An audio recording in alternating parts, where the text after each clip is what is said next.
first point which we discussed is corrections or updation of many databases which are being used by SHA and NHA. Now, the first database is which is maintained at state data warehouse level. Right. Now, the second thing is on which we actually work in real time, which is transaction management system. And the third, that is not a database, but yes, all the data which is being worked upon is reflected on daily basis in Inside Portal. Now, excuse me. So, what Yeah, these I three was explaining databases. कि there is one portal which is hosted by NHA, that is known as Inside Portal. Now, if you see the data which is being hosted at Inside Portal may not be in sync with the TMS or as reflected in state data warehouse. So, the team which is having access to all these things must find out the inconsistencies and rectify the same. So for this, they have to go through the whole universe of ABPMJY, starting from number of cards generated in BIS 1, in BIS 2.0. Now it is being shifted to BIS 3.0, right? So this is basically meant to, detect the discrepancies in the three databases or in the systems, and after detecting those discrepancies, we should rectify. Now, if we are not able to rectify ourselves, then we need to inform the team NHA कि भाई these are the inconsistencies and we need to rectify these. Fine. So this is what I mean. Now the second thing is when we speak about improving the awareness about the scheme among the beneficiaries. So we have discussed 3, 4, 5 things, but the basic thing is we should come up with a IEC campaign, audio visuals, jingles, TV ads. सारा चीज पिछले 5 सालों से NHA और SHA मिलके कर रहा है, but still I don't think we have been able to inform all the 5.5 crore beneficiaries that they are entitled for this scheme. Right, absolutely. And they should go to that card generating center and come up with those required documents and get their ABPMJY card made, right? So the moment they are armed with that card, they will start looking for names of hospitals where they can go for availing the treatment. Now these peoples, the beneficiaries, are not even aware about the name of hospitals in which they can go and get themselves treated. It is not necessary that if any district doesn't have a quality secondary or tertiary care hospital, the beneficiaries don't require a quality facility at their district, in their village.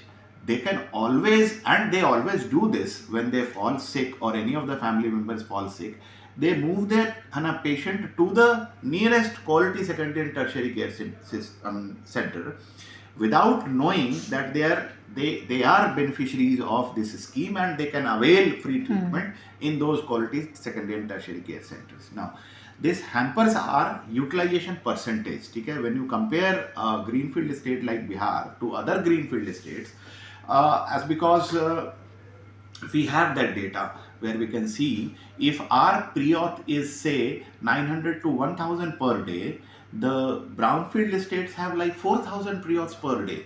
So there is a huge gap. So fine, okay, they are brownfield states, they are matured states, but when we compare to UP or Jharkhand, we are far behind in terms of utilization of this scheme. So by generating this awareness, the moment we generate awareness, it gets converted into Ayushman card creation, they get empowered, and automatically the utilization status is increased. You can always see, we carried out a pilot in Bhojpur, right? So 1.5 lakh cards eKYC were done. Out of those, maybe 1 lakh plus cards were made. The utilization percentage of Bhojpur district in itself saw a tremendous increase in like pre-pilot and post-pilot. You can differentiate the numbers, right? And the impact of Ayushman card creation was very much visible pre and post. So this is the reason why I mean stressing upon actually reaching out to those 5.5 crore individuals. Now you can ask, how do we reach every individual?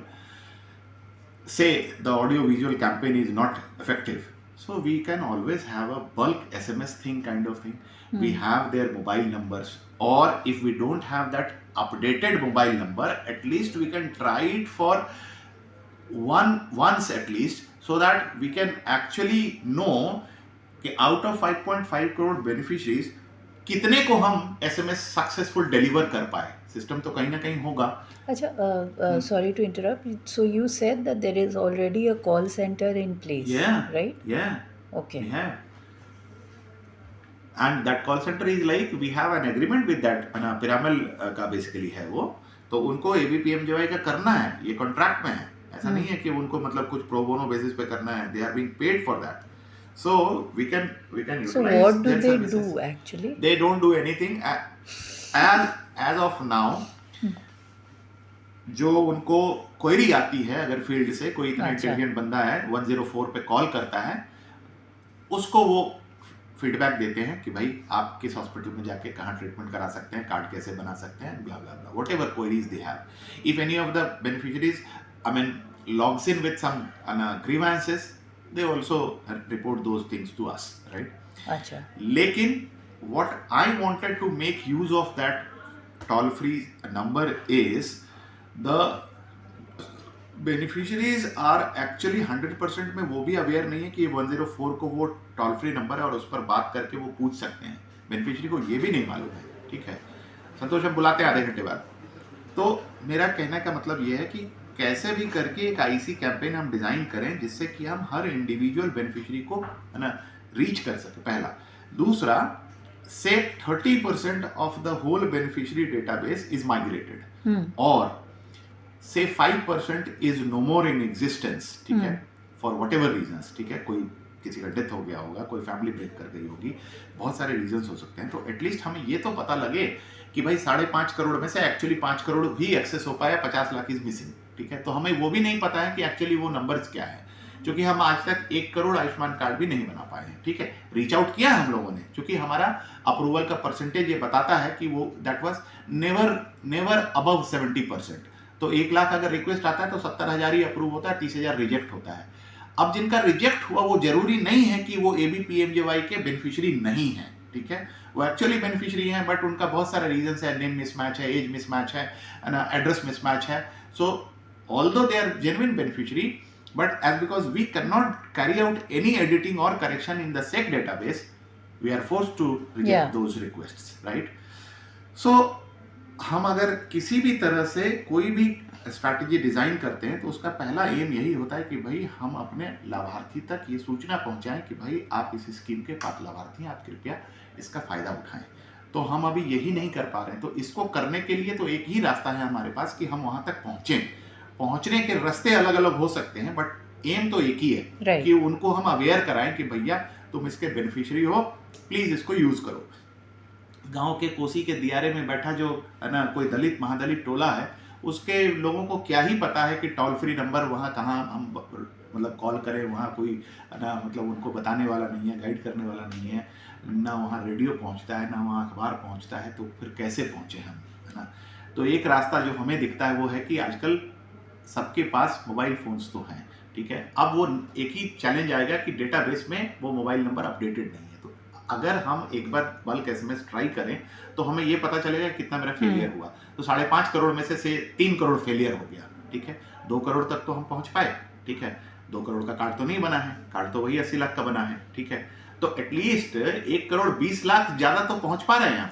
ठीक है, Yeah, and this is something that we regularly do. हमारा जो phone सर्वे होता है, we make this database कि how many अब ये I agree that SEC database is not an updated database, but अब जो डेटाबेस है उसमें आधार नंबर अपडेट हो चुका है. ठीक है, तो आधार नंबर को हम एक्सेस अगर करते हैं तो हम उसका टेलीफोन नंबर भी वो अपडेटेड वहाँ मिलता है. ये फूड एंड सिविल सप्लाईज का डेटा है जो NFSA डेटाबेस जिसको बोलते हैं. तो वो डेटा हम लोगों ने अभी इंटीग्रेट किया हुआ है. हमने SEC को NFSA से रिप्लेस तो नहीं किया, बट वहाँ से डेटा ले करके, चूंकि वो आधार अपडेटेड है और सेक आधार अपडेटेड नहीं था, तो दोनों को हमने इंटीग्रेट किया। तो एक रास्ता मुझे वो दिखता है कि वहाँ जब आधार अपडेशन है तो इसका मतलब बाकी फील्ड्स भी अपडेटेड होंगे। सो ये तो देखने वाली बात है, वो टीम जो इसको देखेगी वो देखेगी कि हम कहाँ से वो मोबाइल नंबर ले सकते हैं, ठीक है, सो दैट ये बल्क SMS और ना ऐसा कुछ मैकेनिज्म हम अडॉप्ट कर सकें और उसको फिर आगे एक्सप्लोर करें, फर्दर शुरू तो करें।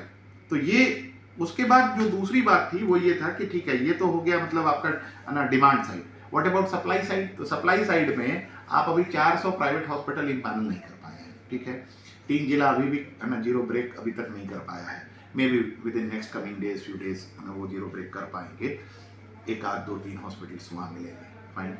बट उसमें देखिएगा कि अब now why I was asking कि एक्चुअली ये जो हॉस्पिटल का इम्पैनलमेंट का क्राइटेरिया है वो NHA ने ले डाउन किया।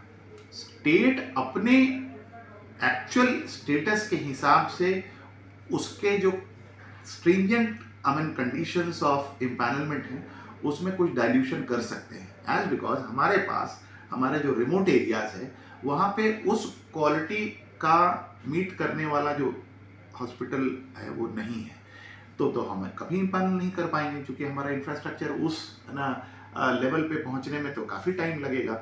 सो अल्टीमेटली जो इंफ्रास्ट्रक्चर का लेवल हमारे पास है तो वो रियलिटी चेक करते हुए हम उसमें ये ना कहीं डाइल्यूशन कर सकते हैं। अब NHA ने जैसे डाइल्यूशन किया 4 साल के बाद कि एस्पिरेशनल डिस्ट्रिक्ट्स में रियल चैलेंज है, तो वहां पर उन्होंने अलाउ किया कि ठीक है, सिंगल स्पेशलिटी हॉस्पिटल्स आप 5 बेडेड भी इम्पैनल कर सकते हैं। अर्लियर द क्राइटेरिया वाज कि 10 बेडेड से कम नहीं होना चाहिए, but they realise this thing कि अगर हम सबके लिए एक ही पैमाना रखेंगे तो फेलियर तो तय है। तो then they realise and then empanelment guidelines में उन्होंने इस चीज को हाईलाइट किया कि नहीं ठीक है, यहाँ पर रिलैक्सेशन है। So when you will go through those empanelment, de-empanelment guidelines, you will come across those criteria laid down. Same, अब डॉक्टर्स का क्वालिफिकेशन है, ओपन सीक्रेट है कि हमारे यहाँ MBBS भी सर्जरी करते हैं, ठीक है, और कैटरैक्ट के हॉस्पिटल्स में एनेस्थेटिस्ट नहीं होता, ड्यूटी डॉक्टर्स नहीं होता, फिर भी ऑपरेशन होता है, ऑप्थेल्मोलॉजिस्ट करते हैं और वो सब कुछ खुद ही कर लेते हैं। सो ऑन पेपर हमें सब कुछ चाहिए, एनेस्थेटिस्ट भी चाहिए, ड्यूटी डॉक्टर भी चाहिए और ऑप्थेल्मोलॉजिस्ट भी चाहिए, ठीक है, और बेड भी चाहिए 10 पूरा। लेकिन आप जाएं हॉस्पिटल्स में, आई हॉस्पिटल्स में, तो आपको 10 बेड रखा हुआ रेयर ही मिलेगा। मतलब जो ब्रांडेड हॉस्पिटल्स हैं, आपको जो ब्रांडेड हॉस्पिटल्स हैं वहाँ भी आपको आधे घंटे बाद मीटिंग चल रही है काय का। तो अब इसीलिए मैंने बोला कि evidence based policy recommendations to increase the number of empanel private facilities in the state जो है, इस पर काम करना होगा हमें। अगर हम इस पे काम नहीं करते हैं तो हम ऐसे ही रहेंगे। आपके जो 7 डिस्ट्रिक्ट्स हैं, पटना, मुजफ्फरपुर, भागलपुर, गया, बेगूसराय, दरभंगा, ऐसे एक आध और जिले हैं जहाँ की प्राइवेट सेक्टर का प्रेजेंस है इन गुड नंबर्स, राइट। लेकिन इन 10 जिलों के अलावा बाकी 28 जिलों में क्वालिटी जो लेड डाउन है NHA के गाइडलाइंस में फॉर इम्पैनलमेंट, उसको मीट करने वाला इंफ्रास्ट्रक्चर हमें नहीं मिलेगा। तो फिर या तो हम अगर लिबरल होते हैं ऑन पेपर तो कोई गर्दन पकड़ेगा कि भैया आपने कॉम्प्रोमाइज किया यहाँ पे, ये तो गलत है। ऑडिट की टीम आएगी, उसने है कॉम्प्रोमाइज को पकड़ना है, हाईलाइट करना, उनका काम ही यही होता है, निगेटिविटी को हाईलाइट करना। तो अब हमारे पास अगर हम पॉलिसी डिसीजन बना लें कि भैया इन 10 जिलों के लिए अलग पॉलिसी है और बाकी 28 के लिए अलग पॉलिसी है, और उसके हिसाब से हम इम्पैनलमेंट के गाइडलाइंस में कहीं कुछ ट्वीकिंग आवश्यक है और वो करने का हम रिकमेंडेशन गवर्नमेंट को देते हैं, तो गवर्नमेंट नेचुरली उस पर सोचेगी। और एक बार पॉलिसी डिसीजन हो जाएगा तो फिर किसी को भी स्टेट इम्पैनलमेंट कमेटी में डिसीजन लेने में आसानी होगी। और एल्स तो हाथ सभी के बंधे हुए हैं उस गाइडलाइन से, तब तो फिर कुछ नहीं हो पाएगा। ये है। इसके बाद ये जो पोटेंशियल हॉस्पिटल है, अब पोटेंशियल हॉस्पिटल हम किसे मानते हैं? हम क्लिनिकल रजिस्ट्रेशन एक्ट में जो हॉस्पिटल इम्पैनल्ड है और हमारे साथ नहीं जुड़ा है, हम उसको पोटेंशियल हॉस्पिटल मानते हैं, राइट। तो पहला डेटाबेस जो इन लोगों ने बनाया, CHP आदरी के और केयर वालों ने मिलकर कुछ बनाया, कभी इन लोगों ने अलग बनाया, उस पर कभी मेहनत ऑनेस्टली काम नहीं हुआ। ये लोग गए सिविल सर्जन ऑफिस, कुछ डेटा उठाया वहां से, उसको बस कहीं ले करके, एक्चुअली एक हॉस्पिटल विजिट होना चाहिए था, ठीक है। अब पटना में सोचिए एक हॉस्पिटल विजिट करना कितना चैलेंजिंग काम है, और पटना सिविल सर्जन ऑफिस में बैठ करके अगर ऐसे 500 हॉस्पिटल हैं जो क्लिनिकल रजिस्ट्रेशन एक्ट में रजिस्टर्ड हैं, उनका डेटाबेस तैयार करना, it is a time consuming task, but that is a real requirement to actually say if I convene a workshop in Patna for specifically Patna district hospital को empanel करने के लिए जो लेफ्ट आउट है अभी। Right. Patna में at max 100 hospital हम empanel किए होंगे आज तक, बट क्या पटना में 100 हॉस्पिटल्स ही हैं क्लिनिकल रजिस्ट्रेशन एक्ट में रजिस्टर्ड? No, right. सो ऐसे हॉस्पिटल को टारगेट करके उनको यदि हम वर्कशॉप में बुलाना चाहते हैं तो हमारे पास ये डेटा तो होना चाहिए ना कि एटलीस्ट ये क्लिनिकल रजिस्ट्रेशन एक्ट में रजिस्टर्ड हैं और हम इनको डायरेक्ट कम्युनिकेट कर रहे हैं। ये भी हम नहीं कर पाए, ठीक है। तो अब जब भी हम कहीं पे कुछ एफर्ट लेते हैं तो वो स्टार्टिंग ही फॉल्टर्ड, वहीं पे गड़बड़ हो जाता है, क्योंकि हमें ये पता ही नहीं है कि किनको बुलाना है, कितने हॉस्पिटल हैं, कितने हमसे जुड़ पाए, कितने नहीं जुड़ पाए। तो एक हमेशा रफ एस्टिमेट पे हम काम करते हैं। तो रफ एस्टिमेट पे काम इस जमाने में जब आपके पास एट फिंगर टिप्स सब कुछ अवेलेबल होना चाहिए, तो ये तो प्रोफेशनल अप्रोच नहीं है, ठीक है। अब पूछिएगा कि सर तो इसको करें क्या और कैसे करें, तो वो तो स्ट्रैटेजी है, ऑब्वियसली उसमें मैन पावर लगेगा और डेडिकेटेड मैन पावर लगेगा, और उसके लिए स्टेट अथॉरिटी, चाहे वो स्टेट हेल्थ सोसाइटी हो, चाहे सिविल सर्जन ऑफिस हो, उनसे हमें मदद तो लेनी पड़ेगी, एज बिकॉज डेटा के मालिक वही हैं, ठीक है। Civil surgeon is the competent authority for issuing clinical registration certificate, right. तो इतना तो बेसिक हमें वहां से मिल ही सकता है। We can always write a letter to the district magistrate and civil surgeon कि भाई टीम आदरी जा रही है और उनको आप ये पूरा डेटाबेस इस फॉर्मेट में उपलब्ध कराएं, एंड वो हाईएस्ट अथॉरिटी से फिल्टर होके, आपसे फिल्टर होके आएगा। यहाँ क्या कंसल्टेंट है, कुछ भी साइन करके दे दिया, कोई रिस्पॉन्सिबिलिटी तो है नहीं कि अपना अमिताभ सर और SHA समझता रहे, हमारी जिम्मेदारी खत्म यहाँ, ठीक है। अब उस डेटाबेस में अगर कोई इनकंसिस्टेंसी है, कोई आधा अधूरा है, तो उनको डांट पड़नी चाहिए कि भाई तुमने ये काम ठीक से नहीं किया है, go and do it again, get it done again, ठीक है। तो ये एक नहीं हुआ। तो अब आप देखिएगा वहां पर एक एक जिले में पोटेंशियल हॉस्पिटल की संख्या, कोई एक्स डिस्ट्रिक्ट है जहां वो दिखा रहा है कि 500 है, 1000 है। मैंने on the face of it I can say it this is a false data, right. So वो एक बार हमें करना होगा। तो डिमांड और supply side actually reach out करना है, हमें करना है, बट उसके बाद जो हमारे पास आउटपुट आएगा उसकी भी क्वालिटी जो है हमें तो देखनी होगी ना कहीं कि वो क्या आया हमारे पास। तो इसलिए ये बहुत कहने को ये एक लाइन है, but this is most important part है। सो और तब ये दोनों करके, डिमांड और सप्लाई साइड को स्टडी करके, और तब फिर आप जो है कुछ इंपीरिकल रिसर्च करके, और तब ये रोड मैप बनाएंगे कि भाई हमारे ऑपरेशनल रिक्वायरमेंट्स क्या हैं और उसको हम स्ट्रेंथन कैसे करें, ठीक। तब जब इम्प्लीमेंटेशन की बात आती है तो फिर ये आता है कि भाई ठीक है, तो claim adjudication, quality claim adjudication होना चाहिए, फॉल्स क्लेम्स नहीं आने चाहिए। बिहार में सबसे पहला जो डर है वो यही है कि भाई यहाँ RSBY हुआ था, उसमें घपला घोटाला हुआ था, तो ये है ना एक जो भूत है वो हमारा पीछा नहीं छोड़ता है, ठीक है। अब रह गई बात जो क्लेम एडजुडिकेशन है, तो हॉस्पिटल्स तो पेशेंट को एक्सप्लॉइट करते ही करते हैं, ठीक है। This is also like known to everyone. Out of pocket expenditure है, आप चले जाइए, go to any public hospital, दवा बाहर से खरीदनी पड़ती है उनको, who doesn't know this thing, but ये आउट ऑफ पॉकेट एक्सपेंडिचर नहीं होना चाहिए। तो जब पब्लिक हॉस्पिटल में हम इसको इन्फोर्स नहीं कर पा रहे हैं, तो what to talk of private hospital. Private hospital में आप तो एथिक्स की बात करते हैं, हमारे अपने रिलेटिव्स जिनको ICU में नहीं रखना है, बट फिर भी हम उनको ये जानते हुए कि इनका डेथ तय है, हम उनको 20-20 दिन और महीने दिन ICU में वेंटिलेटर पर छोड़े रहते हैं, इस उम्मीद में कि भाई है ना कल होकर के ठीक होकर वापस आ जाएंगे। हॉस्पिटल्स में तो कई शिकायतें यहाँ तक आई हैं कि ब्रेन डेड हो गया है तो भी उसको ICU वेंटिलेटर पर रखा हुआ है, जस्ट टू प्लीज देम। सो अब ये तो प्रैक्टिकली फिजिबल नहीं है कि आप हर पेशेंट का जा करके चेक करें कि इसकी रिक्वायरमेंट क्या थी और हॉस्पिटल ने क्या किया। एटलीस्ट इतना तो हम कर सकते हैं कि उस पेशेंट को जो ट्रीटमेंट मिला और जो पैकेज के अंदर हॉस्पिटल ने क्लेम बुक किया, वो उन्हीं डॉक्यूमेंट्स को देख करके हम जज कर सकते हैं कि इनको डायलिसिस की आवश्यकता पिछले 4 साल में थी कि नहीं थी, क्रिएटिनिन का लेवल क्या था, है ना, CBC टेस्ट का जो रिपोर्ट उन्होंने दिया है वो क्या था, वो रिपोर्ट कितना पुराना है।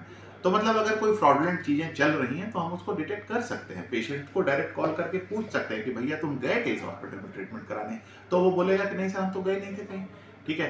Then your follow up team needs to catch hold of है ना those hospitals and those things कि भाई ये क्या हो रहा है।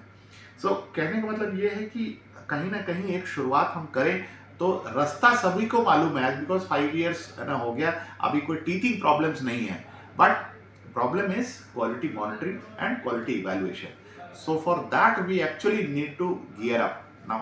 ये जो 4-5 लोग हैं अभी आदरी में और जो 2-3 लोग हैं फील्ड में, उनका जो TOR है वो TOR के हिसाब से उनकी जो ड्यूटीज हैं वो उनको बोलिए मॉर्निंग 9:30 टू इवनिंग 6 o'clock वो उन्होंने क्या किया, उनसे आप रिपोर्ट मांगिए TOR के हिसाब से, तो फिर आपको पता चलेगा कि actually who is doing what, right. और एल्स सभी यही कहेंगे हम तो है ना SHA के साथ काम करते हैं, जो बोलते हैं वो करते हैं, ठीक है। हाँ बोला लेटर ड्राफ्ट करने के लिए हम करते हैं, ठीक है, कोई डेटा मांगते हैं तो हम देते हैं, भाई ये आपका काम नहीं है, ठीक है। आप यहाँ पे क्वालिटी वाइज हमसे बेहतर डिलीवर करने की क्षमता रखते हैं। अगर आप ये क्षमता नहीं रखते होते तो हम आपको कभी नहीं कहते कि हाँ आपको ये काम करके दिखाइए। I know you peoples are capable of delivering this, but deliberately or because of lack of monitoring and quality control mechanism, they are not able to deliver or they are not willing to deliver, right? Nobody wants to slog for 14 hours a day, 16 hours a day, but you go to any private sector, ठीक है, they will be forced to work for 12 to 14 hours a day। यहाँ पर है और 11 बजे आना है, कोई बात नहीं, आना दो, फिर 1 बजे से लेकर 3 बजे तक लंच करना है, फिर 3 से बैठे 5-6 बजे तक है ना, फिर घर चले गए। सो बेसिकली 8 घंटे का working hour should mean output equivalent to 10 hours, और वो एक्चुअली उल्टा होता है। तो इसलिए है ना ये बहुत ज़रूरी है। अब आपसे जो एक्सपेक्टेशंस हैं वो हमने इसमें है ना डिफाइन कर ही दिया है कि आपको डेटाबेस में करेक्शन चाहिए, डेटा ड्रिवन रिव्यू मैकेनिज्म होना चाहिए, मॉनिटरिंग पूरी टीम की होनी चाहिए, जिला वाले जो टीम है मॉडल डिस्ट्रिक्ट में जो काम कर रहे हैं उन्होंने जितना किया बहुत अच्छा।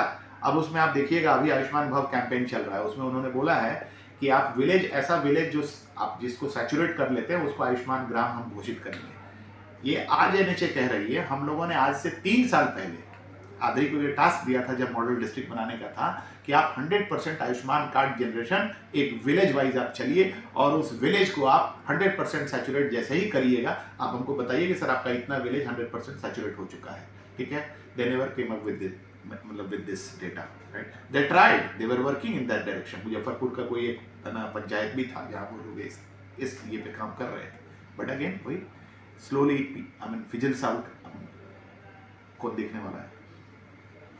क्वार्टरली प्रोग्रेस रिपोर्ट हम इसलिए मांगते हैं या क्यों, एटलीस्ट उनको एक डर होगा कि भाई कोई हमारे आउटपुट को मॉनिटर कर रहा है, कोई मॉनिटर करने वाला नहीं है। टीम लीड मॉनिटर करता है, वो क्या मॉनिटर करता है, कौन किसको रिपोर्ट देता है, हमारे को कोई कॉपी मार्क नहीं होती, ना CEO को होती है, ठीक है। तो ये हमें पता ही नहीं चलता है कि एक्चुअली इन लोगों ने क्या बॉटलनेक्स आइडेंटिफाई किए और क्या उसको इन्होंने है ना करेक्टिव मेजर्स लिया या क्या एडवाइस दिया। अरे एडवाइस भी तो दो कम से कम, है ना, एग्जाम्पल्स के साथ, करना तुमको नहीं है, करवाना है, ठीक है। तो वो भी अगर नहीं देंगे तो फिर कैसे चलेगा। तो ये बेसिकली इतने चीज़ों को हमने हाईलाइट किया है इस मीटिंग